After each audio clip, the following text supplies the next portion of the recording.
કલેક્ટરશ્રીને રજૂઆત કરવા આવ્યા છીએ, ખાસ કરીને કે જે અમદાવાદની અંદર જે બનાવ બન્યો એ ખૂબ ગંભીર બનાવ છે। એક નાની ઉંમરના નાપોક્ત જેને કહેવાય કે વિદ્યાર્થીએ એક વિદ્યાર્થીની હત્યા કરી એક સામાન્ય બાબતે, તો આ ખૂબ ગંભીર વિષય છે।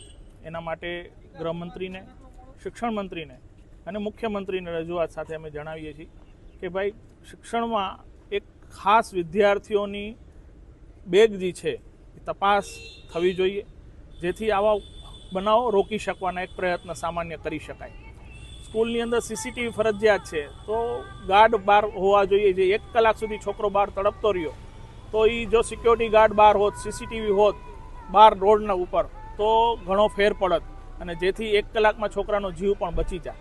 સ્કૂલનું લાયસન્સ તો ખરેખર એ સ્કૂલનું લાયસન્સ જ્યાં બનાવ બન્યો છે એનું તો રદ જ કરવું જોઈએ। 1 કલાક સુધી છોકરો બહાર તડપડતો હોય અને કોઈ એનો સિક્યોરિટી ગાર્ડ નહીં, કોઈ સીસીટીવી કેમેરામાંથી નહીં, કોઈ સહાનુભૂતિ ન મળી, તો સ્કૂલનું લાયસન્સ તો ખરેખર રદ કરવું જોઈએ, જેથી રાજ્ય સરકાર જે એક દાખલો બેસાડી શકે કે ખાલી ભણાવીને ફી લેવાની નથી, છોકરાઓની સુરક્ષા પણ એમની એટલી જરૂરી છે। ડ્રગ્સના રવાડે જે નાની વયના ચડી ગયા છે એવું આવે છે છાપામાં, પણ મેજોરિટી જે પકડાઈ જાય છે એવું પણ દેખાય છે કે ડ્રગ્સ ખૂબ સરકાર પકડી છે અને ખૂબ જાગૃત છે, સરકાર પકડી લે છે અને એવું ક્યાંય ધ્યાને આવતું નથી। પણ દૂષણ છે, કોઈ પણ દૂષણ હોય દૂષણ જ છે, તો નાના બાળકોએ એના મા બાપોએ અને મોબાઈલથી દૂર રાખવા જોઈએ, જે ખાસ જરૂરી છે।